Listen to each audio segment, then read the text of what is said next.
اللہم صلی علی سیدنا محمد وعلی آلہ وصحبہ دعوت و ہدایت کی ایک ہنسی شفق لے کر میرے مصطفیٰ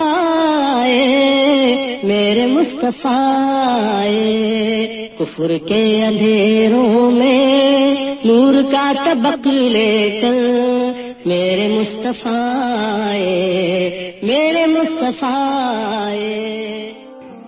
ایپیسوڈ 51 الرحیق المختوم، دوسرا مرحلہ، نئی تبدیلی۔ صلح حدیبیہ در حقیقت اسلام اور مسلمانوں کی زندگی میں ایک نئی تبدیلی کا آغاز تھا، کیونکہ اسلام کی عداوت و دشمنی میں قریش سب سے زیادہ مضبوط، ہٹ دھرم اور لڑاکا قوم کی حیثیت رکھتے تھے۔ اس لیے جب وہ جنگ کے میدان میں پسپا ہو کر امن و سلامتی کی طرف آ گئے تو احزاب کے تین بازوؤں قریش، غطفان اور یہود میں سب سے مضبوط بازو ٹوٹ گیا، اور چونکہ قریش ہی پورے جزیرت العرب میں بت پرستی کے نمائندے اور سربراہ تھے، اس لیے میدان جنگ سے ان کے ہٹتے ہی بت پرستوں کے جذبات سد پڑ گئے اور دشمنانہ روش میں بڑی حد تک تبدیلی آ گئی۔ چنانچہ ہم دیکھتے ہیں کہ اس صلح کے بعد غطفان کی طرف سے بھی کسی بڑی تگودو اور شور و شر کا مظاہرہ نہیں ہوا، بلکہ انہوں نے کچھ کیا بھی تو یہود کے بھڑکانے پر۔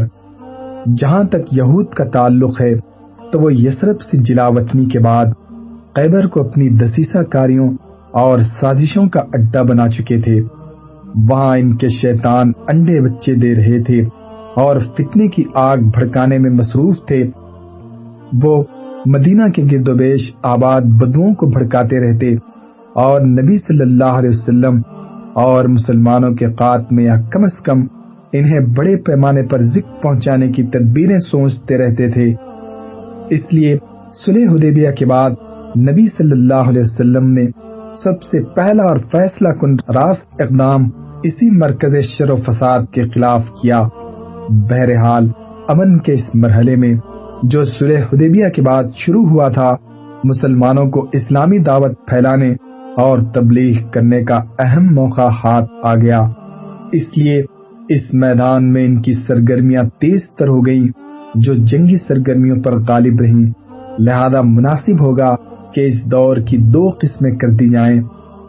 نمبر 1، تبلیغی سرگرمیاں اور بادشاہوں اور سربراہوں کے نام خطوط۔ نمبر 2، جنگی سرگرمیاں۔ پھر بیجا نہ ہوگا کہ اس مرحلے کی جنگی سرگرمیاں پیش کرنے سے پہلے بادشاہوں اور سربراہوں کے نام خطوط کی تفصیلات پیش کر دی جائیں، کیونکہ طبعی طور پر اسلامی دعوت مقدم ہے، بلکہ یہی وہ اصل مقصد ہے جس کے لیے مسلمانوں نے طرح طرح کی مشکلات و مصائب، جنگ اور فتنے، ہنگامے اور اضطراب برداشت کیے تھے۔ بادشاہوں اور عمرہ کے نام خطوط۔ 6 ہجری کے اخیر میں جب رسول اللہ صلی اللہ علیہ وسلم حدیبیہ سے واپس تشریف لائے تو آپ نے مختلف بادشاہوں کے نام خطوط لکھ کر انہیں اسلام کی دعوت دی۔ آپ صلی اللہ علیہ وسلم نے ان خطوط کو لکھنے کا ارادہ فرمایا تو آپ سے کہا گیا بادشاہ اسی صورت میں خطوط قبول کریں گے جب ان پر مہر لگی ہو۔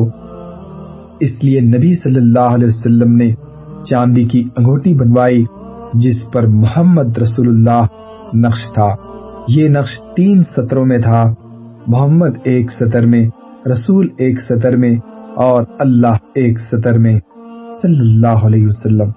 پھر آپ صلی اللہ علیہ وسلم نے معلومات رکھنے والے تجربہ کار صحابہ کو بطور قاصد منتخب فرمایا اور انہیں بادشاہوں کے پاس خطوط دے کر روانہ فرمایا۔ علامہ منصور پوری نے جزم کے ساتھ بیان کیا ہے کہ آپ نے یہ قاصد اپنی خیبر روانگی سے چند دن پہلے یکم محرم 7 ہجری کو روانہ فرمائے تھے۔ اگلی سطور میں وہ خطوط اور ان پر مرتب ہونے والے کچھ اثرات پیش کیے جا رہے ہیں۔ نمبر 1، نجاشی شاہ حبش کے نام خط۔ اس نجاشی کا نام اسحمہ بن ابجر تھا۔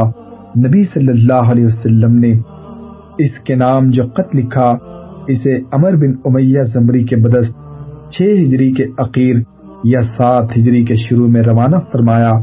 طبری نے اس خط کی عبارت ذکر کی ہے، لیکن اسے بنظر غائر دیکھنے سے اندازہ ہوتا ہے کہ یہ وہ خط نہیں جسے رسول اللہ صلی اللہ علیہ وسلم نے صلح حدیبیہ کے بعد لکھا تھا، بلکہ یہ غالباً اس خط کی عبارت ہے جسے آپ صلی اللہ علیہ وسلم نے مکی دور میں حضرت جعفر کو ان کی ہجرت حبشہ کے وقت دیا تھا، کیونکہ خط کے اخیر میں ان مہاجرین کا تذکرہ ان الفاظ میں کیا گیا ہے: میں نے تمہارے پاس اپنے چچیرے بھائی جعفر کو مسلمانوں کی ایک جماعت کے ساتھ روانہ کیا ہے۔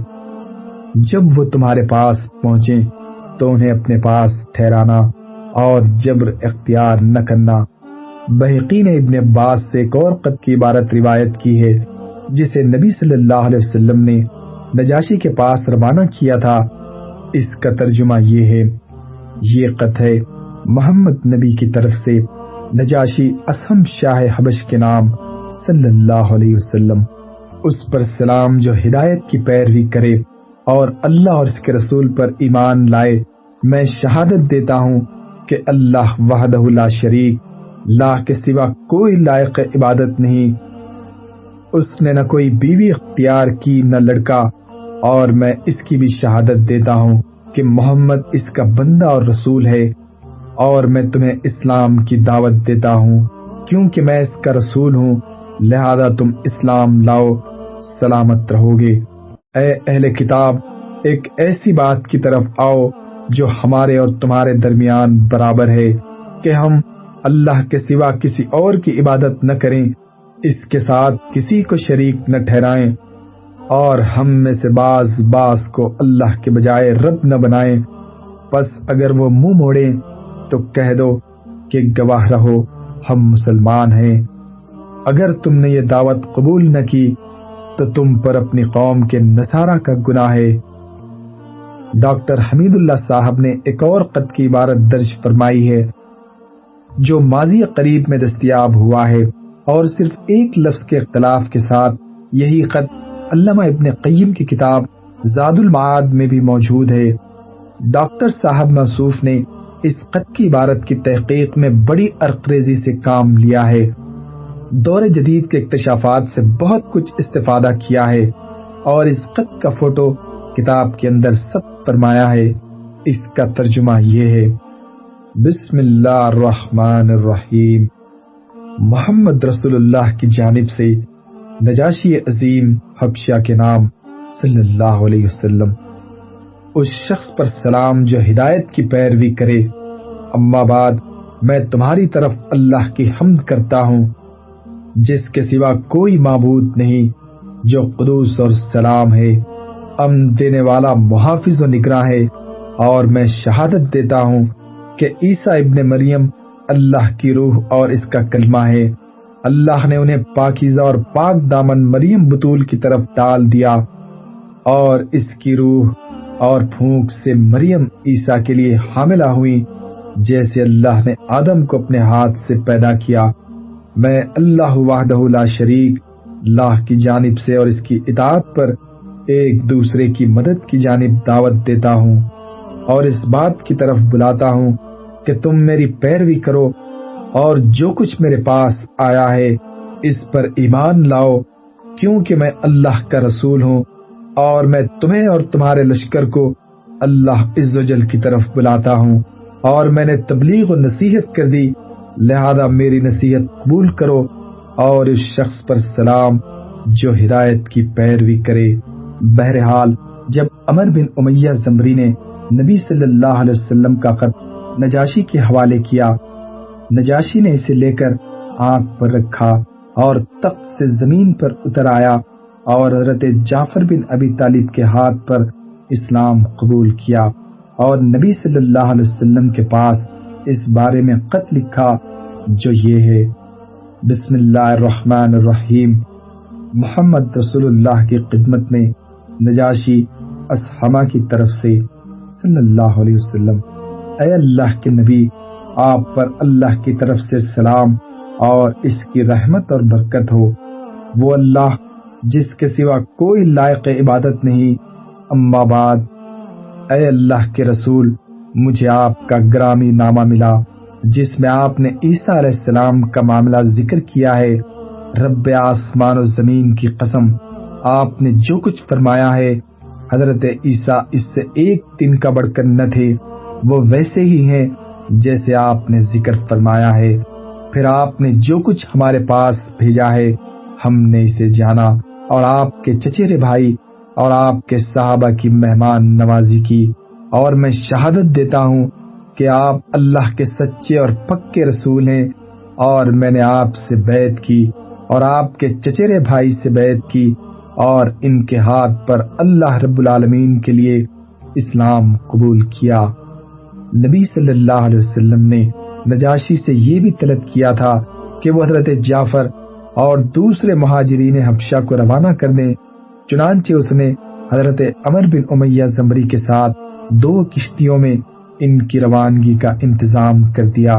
ایک کشتی کے سوار جس میں حضرت جعفر اور حضرت ابو موسیٰ اشعری اور کچھ دوسرے صحابہ تھے، براہ راست خیبر پہنچ کر خدمت نبوی میں حاضر ہوئے، اور دوسری کشتی کے سوار جن میں زیادہ تر بال بچے تھے سیدھے مدینہ پہنچے۔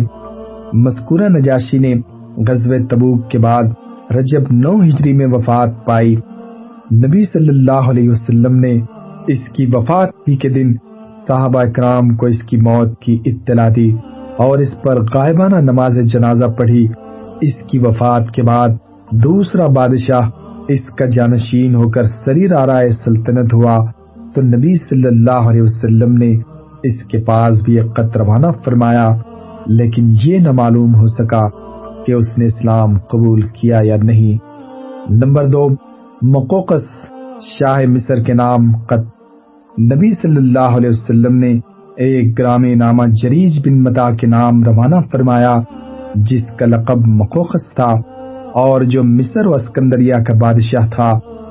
نام گرامی یہ ہے: بسم اللہ الرحمن الرحیم، اللہ کے بندے اور اس کے رسول محمد کی طرف سے مقوقس عظیم قبط کی جانب صلی اللہ علیہ وسلم، اس پر سلام جو ہدایت کی پیروی کرے۔ اما بعد، میں تمہیں اسلام کی دعوت دیتا ہوں، اسلام لاؤ سلامت رہو گے، اور اسلام لاؤ اللہ تمہیں دوہرا اجر دے گا، لیکن اگر تم نے منہ موڑا تو تم پر اہل قبط کا بھی گناہ ہوگا۔ اے اہل قبط، ایک ایسی بات کی طرف آ جاؤ جو ہمارے اور تمہارے درمیان برابر ہے کہ ہم اللہ کے سوا کسی کی عبادت نہ کریں اور اس کے ساتھ کسی چیز کو شریک نہ ٹھہرائیں، اور ہم میں سے بعض کو اللہ کے بجائے رب نہ بنائیں۔ پس اگر وہ منہ موڑیں تو کہہ دو کہ گواہ رہو ہم مسلمان ہیں۔ اس خط کو پہنچانے کے لیے حضرت حاتب بن ابی بلتہ کا انتخاب فرمایا گیا۔ وہ مقوقس کے دربار میں پہنچے تو فرمایا کہ اس زمین پر تم سے پہلے ایک شخص گزرا ہے جو اپنے آپ کو رب العالی سمجھتا تھا، اللہ نے اسے آخر و اول کے لیے عبرت بنا دیا۔ پہلے تو اس کے ذریعے لوگوں سے انتقام لیا، پھر خود اس کو انتقام کا نشانہ بنایا، لہذا دوسرے سے عبرت پکڑو، ایسا نہ ہو کہ دوسرے تم سے عبرت پکڑیں۔ مقوقس نے کہا، ہمارا ایک دین ہے جسے ہم چھوڑ نہیں سکتے جب تک کہ اس سے بہتر دین نہ مل جائے۔ حضرت حاتب نے فرمایا، ہم تمہیں اسلام کی دعوت دیتے ہیں جسے اللہ تعالیٰ نے تمام ما سوا دیان کے بدلے کافی بنا دیا ہے۔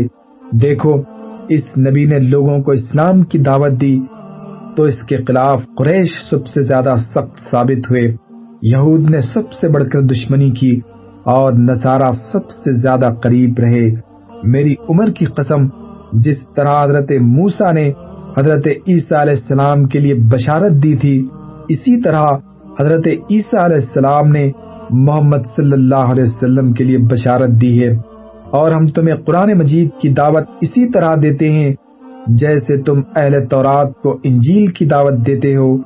جو نبی جس قوم کو پا جاتا ہے وہ قوم اس کی امت ہو جاتی ہے، اور اس پر لازم ہو جاتا ہے کہ وہ اس نبی کی اطاعت کرے، اور تم نے اس نبی کا عہد پا لیا ہے، اور پھر ہم تمہیں دین مسیح سے روکتے نہیں ہیں، بلکہ ہم تو اسی کا حکم دیتے ہیں۔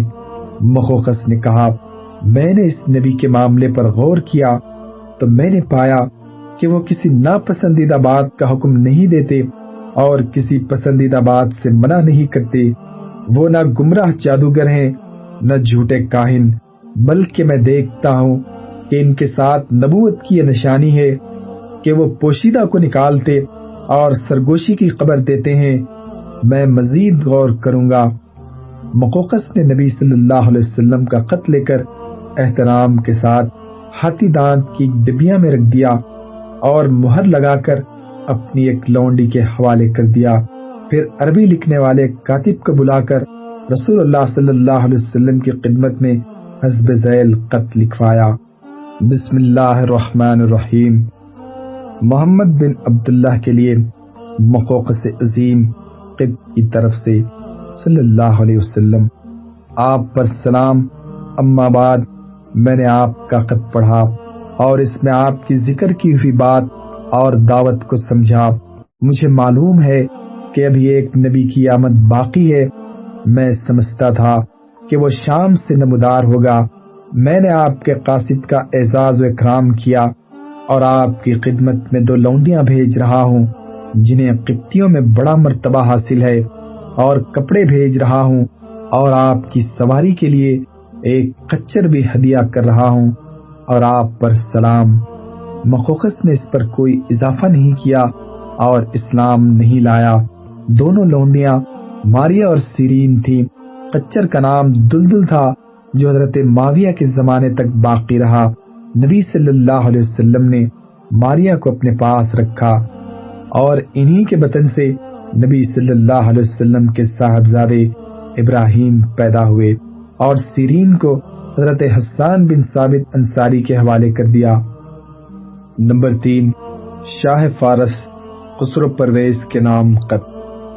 نبی صلی اللہ علیہ وسلم نے ایک خط بادشاہ فارس کسرا خسرو کے پاس روانہ کیا جو یہ تھا، بسم اللہ الرحمن الرحیم، محمد رسول اللہ کی طرف سے کسرا عظیم فارس کی جانب، اس شخص پر سلام جو ہدایت کی پیروی کرے اور اللہ اور اس کے رسول پر ایمان لائے، اور گواہی دے کہ اللہ کے سوا کوئی لائق عبادت نہیں، وہ تنہا ہے، اس کا کوئی شریک نہیں، اور محمد اس کے بندے اور رسول ہیں صلی اللہ علیہ وسلم۔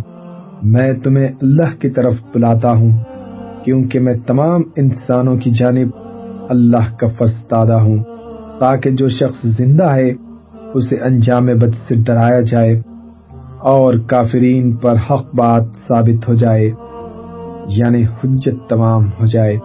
پس تم اسلام لاؤ اور سالم رہو گے، اور اگر اس سے انکار کیا تو تم پر مجوس کا بھی بار گناہ ہوگا۔ اس خط کو لے جانے کے لیے آپ صلی اللہ علیہ وسلم نے حضرت عبداللہ بن حذافہ سہمی کو منتخب فرمایا۔ انہوں نے یہ خط سربراہ بحرین کے حوالے کیا۔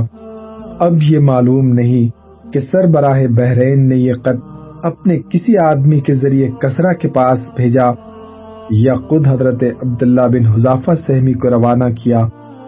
بہرحال جب یہ خط کسرا کو پڑھ کر سنایا گیا تو اس نے چاک کر دیا اور نہایت متکبرانہ انداز میں بولا، میری رعایا میں سے ایک حقیر غلام اپنا نام مجھ سے پہلے لکھتا ہے۔ رسول اللہ صلی اللہ علیہ وسلم کو اس واقعے کی جب خبر ہوئی تو آپ نے فرمایا، اللہ اس کی بادشاہت کو پارا پارا کرے، اور پھر وہی ہوا جو آپ نے فرمایا تھا۔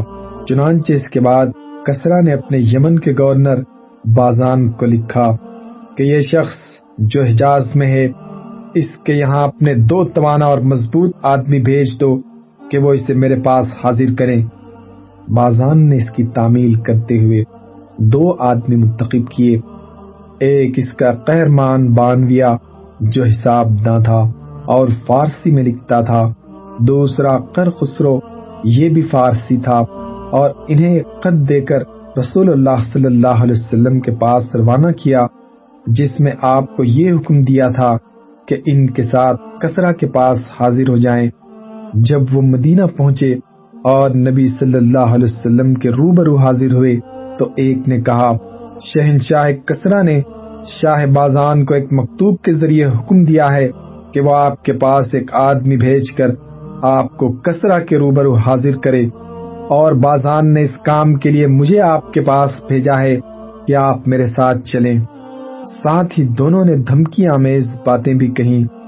آپ نے انہیں حکم دیا کہ کل ملاقات کریں۔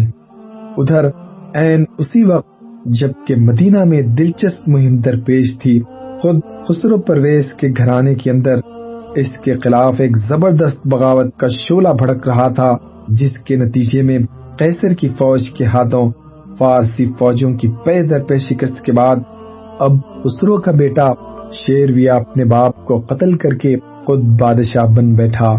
یہ منگل کی رات 10 جمادی الاولیٰ 7 ہجری کا واقعہ ہے۔ رسول اللہ صلی اللہ علیہ وسلم کو اس واقعے کا علم وحی کے ذریعے ہوا۔ چنانچہ جب صبح ہوئی اور دونوں فارسی نمائندے حاضر ہوئے تو آپ نے انہیں اس واقعے کی خبر دی۔ ان دونوں نے کہا، کچھ ہوش ہے آپ کیا کہہ رہے ہیں؟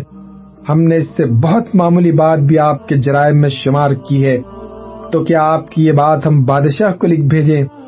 آپ نے فرمایا، ہاں، اسے میری اس بات کی خبر کر دو اور اس سے یہ بھی کہہ دو کہ میرا دین اور میری حکومت وہاں تک پہنچ کر رہے گی جہاں تک کسرا پہنچ چکا ہے، بلکہ اس سے بھی آگے بڑھتے ہوئے اس جگہ جا کر رکے گی جس سے آگے اونٹ اور گھوڑے کے قدم جا ہی نہیں سکتے۔ تم دونوں اس سے یہ بھی کہہ دینا کہ اگر تم مسلمان ہو جاؤ تو جو کچھ تمہارے زیر اقتدار ہے وہ سب میں تمہیں دے دوں گا اور تمہیں تمہاری قوم کا بادشاہ بنا دوں گا۔ اس کے بعد وہ دونوں مدینہ سے روانہ ہو کر بازان کے پاس پہنچے اور اسے ساری تفصیلات سے آگاہ کیا۔ تھوڑے عرصے بعد ایک خط آیا کہ شیرویہ نے اپنے باپ کو قتل کر دیا ہے۔ شیرویہ نے اپنے اس خط میں یہ بھی ہدایت کی تھی، جس شخص کے بارے میں میرے والد نے تمہیں لکھا تھا اسے تا حکم ثانی برانگیختہ نہ کرنا۔ اس واقعے کی وجہ سے بازان اور اس کے فارسی رفقا جو یمن میں موجود تھے مسلمان ہو گئے۔ نمبر 4، قیصر شاہ روم کے نام خط۔ صحیح بخاری میں ایک طویل حدیث کے ضمن میں اس گرامیہ نامے کی نصب مروی ہے جسے رسول اللہ صلی اللہ علیہ وسلم نے ہرقل شاہ روم کے پاس روانہ فرمایا تھا۔ وہ مکتوب یہ ہے، بسم اللہ الرحمن الرحیم، اللہ کے بندے اور اس کے رسول محمد کی جانب سے ہرقل عظیم روم کی طرف صلی اللہ علیہ وسلم۔ اس شخص پر سلام جو ہدایت کی پیروی کرے۔ تم اسلام لاؤ سالم رہو گے، اسلام لاؤ، اللہ تمہیں تمہارا اجر 2 بار دے گا، اور اگر تم نے روگردانی کی تو تم پر رعایا کا بھی گناہ ہوگا۔ اے اہل کتاب، ایک ایسی بات کی طرف آؤ جو ہمارے اور تمہارے درمیان برابر ہے کہ ہم اللہ کے سوا کسی اور کو نہ پوجیں، اس کے ساتھ کسی چیز کو شریک نہ کریں، اور اللہ کے بجائے ہمارا باز کو رب نہ جانے۔ پس اگر لوگ رخ پھیریں تو کہہ دو کہ تم لوگ گواہ رہو، ہم مسلمان ہیں۔ اس گرامیہ نامے کو پہنچانے کے لیے دہیہ بن خلیفہ کلبی کا انتخاب ہوا۔ آپ نے انہیں حکم دیا کہ وہ یہ خط سربراہ بصرہ کے حوالے کر دیں اور وہ اسے قیصر کے پاس پہنچا دے گا۔ اس کے بعد جو کچھ پیش آیا اس کی تفصیل صحیح بخاری میں ابن عباس سے مروی ہے۔ ان کا ارشاد ہے کہ ابو سفیان بن حرب نے ان سے بیان کیا کہ ہرقل نے اس کو قریش کی ایک جماعت سمیت بلوایا۔ یہ جماعت صلح حدیبیہ کے تحت رسول اللہ صلی اللہ علیہ وسلم اور کفار قریش کے درمیان طے شدہ عرصے امن میں ملک شام کی تجارت کے لیے گئی ہوئی تھی۔ یہ لوگ ایلیا بیت المقدس میں اس کے پاس حاضر ہوئے۔ ہرقل نے انہیں اپنے دربار میں بلایا۔ اس وقت اس کے گردا گرد روم کے بڑے بڑے لوگ تھے۔ پھر اس نے ان کو اور اپنے ترجمان کو بلا کر کہا کہ یہ شخص جو اپنے آپ کو نبی سمجھتا ہے، اس سے تمہارا کون سا آدمی سب سے زیادہ قریبی نسبی تعلق رکھتا ہے؟ ابو سفیان کا بیان ہے کہ میں نے کہا میں اس کا سب سے زیادہ قریب النسب ہوں۔ ہرقل نے کہا اسے میرے قریب کر دو اور اس کے ساتھیوں کو بھی قریب کر کے اس کی پیٹھ کے پیچھے بٹھا دو۔ اس کے بعد ہرقل نے اپنے ترجمان سے کہا کہ میں اس شخص سے اس آدمی کے متعلق سوالات کروں گا، اگر یہ جھوٹ بولے تو تم لوگ اسے جھٹلا دینا۔ ابو سفیان کہتے ہیں کہ اللہ کی قسم، اگر جھوٹ بولنے کی بدنامی کا خوف نہ ہوتا تو میں آپ کے متعلق یقیناً جھوٹ بولتا۔ ابو سفیان کہتے ہیں اس کے بعد پہلا سوال جو ہرقل نے مجھ سے آپ کے بارے میں کیا وہ یہ تھا کہ تم لوگوں میں اس کا نسب کیسا ہے؟ میں نے کہا وہ اونچے نسب والا ہے۔ ہرقل نے کہا تو کیا یہ بات اس سے پہلے بھی تم میں سے کسی نے کہی تھی؟ میں نے کہا نہیں۔ ہرقل نے کہا کیا اس کے باپ دادا میں سے کوئی بادشاہ گزرا ہے؟ میں نے کہا نہیں۔ ہرقل نے کہا اچھا تو بڑے لوگوں نے اس کی پیروی کی ہے یا کمزوروں نے؟ میں نے کہا بلکہ کمزوروں نے۔ ہرقل نے کہا یہ لوگ بڑھ رہے ہیں یا گھٹ رہے ہیں؟ میں نے کہا بلکہ بڑھ رہے ہیں۔ ہرقل نے کہا کیا اس دین میں داخل ہونے کے بعد کوئی شخص اس دین سے برگشتہ ہو کر مرتد بھی ہوتا ہے؟ میں نے کہا نہیں۔ ہرقل نے کہا اس نے جو بات کہی ہے کیا اسے کہنے سے پہلے تم لوگ اس کو جھوٹ سے متہم کرتے تھے؟ میں نے کہا نہیں۔ ہرقل نے کہا کیا وہ بدعہدی بھی کرتا ہے؟ میں نے کہا نہیں، البتہ ہم لوگ اس وقت اس کے ساتھ صلح کی ایک مدت گزار رہے ہیں، معلوم نہیں اس میں وہ کیا کرے گا۔ ابو سفیان کہتے ہیں کہ اس فقرے کے سوا مجھے اور کہیں کچھ گھسیڑنے کا موقع نہ ملا۔ ہرقل نے کہا کیا تم لوگوں نے اس سے جنگ کی ہے؟ میں نے کہا جی ہاں۔ ہرقل نے کہا تو تمہاری اور اس کی جنگ کیسی رہی؟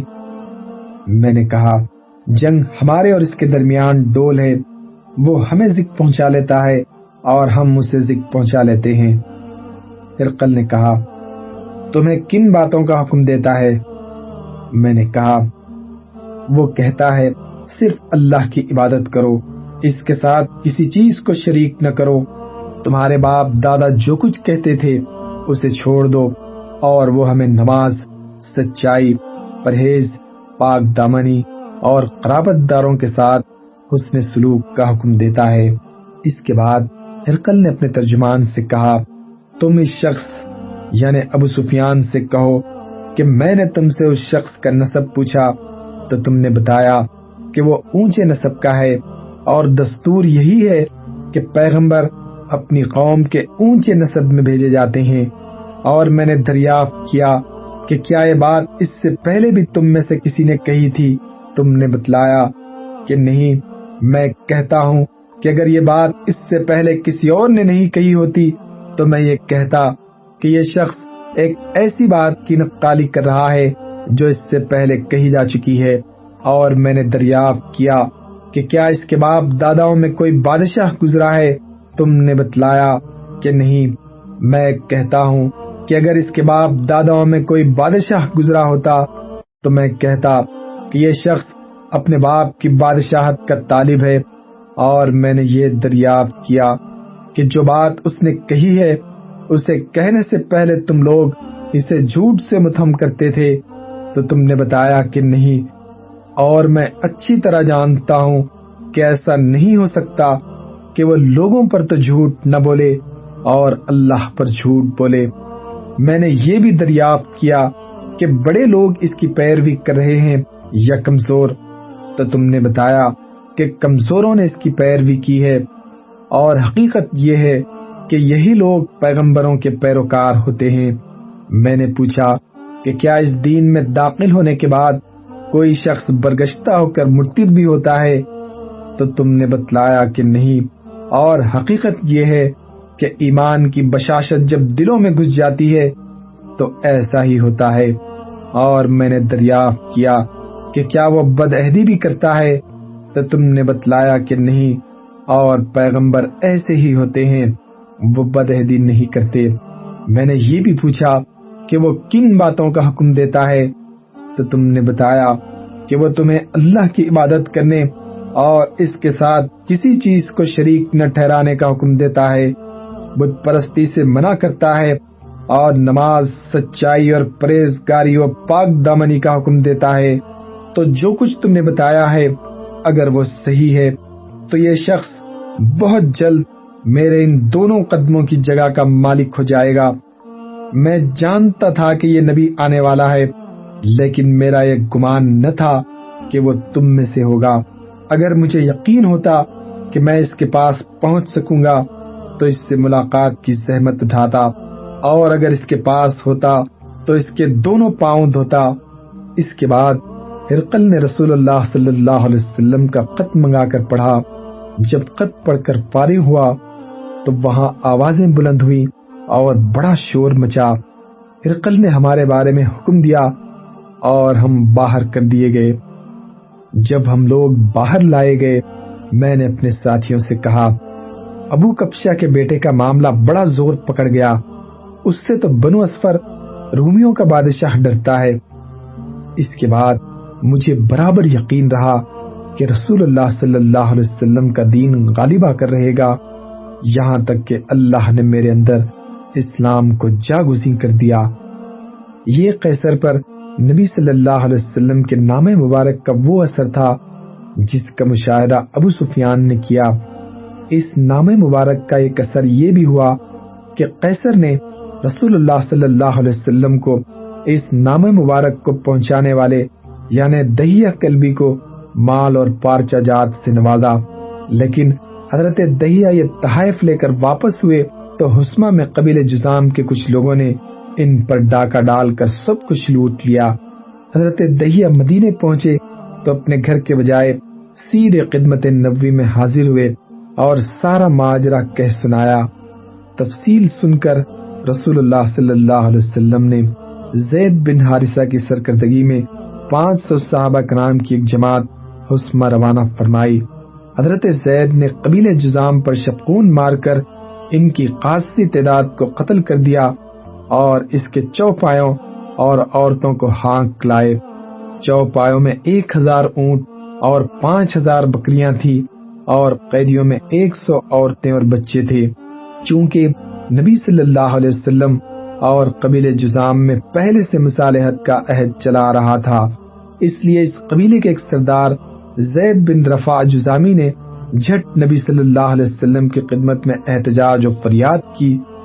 زید بن رفع اس قبیلے کے کچھ مزید افراد سمیت پہلے ہی مسلمان ہو چکے تھے، اور جب حضرت دہیہ پر ڈاکہ پڑا تو ان کی مدد بھی کی تھی، اس لیے نبی صلی اللہ علیہ وسلم نے ان کا احتجاج قبول کرتے ہوئے مال غنیمت اور قیدی واپس کر دیے۔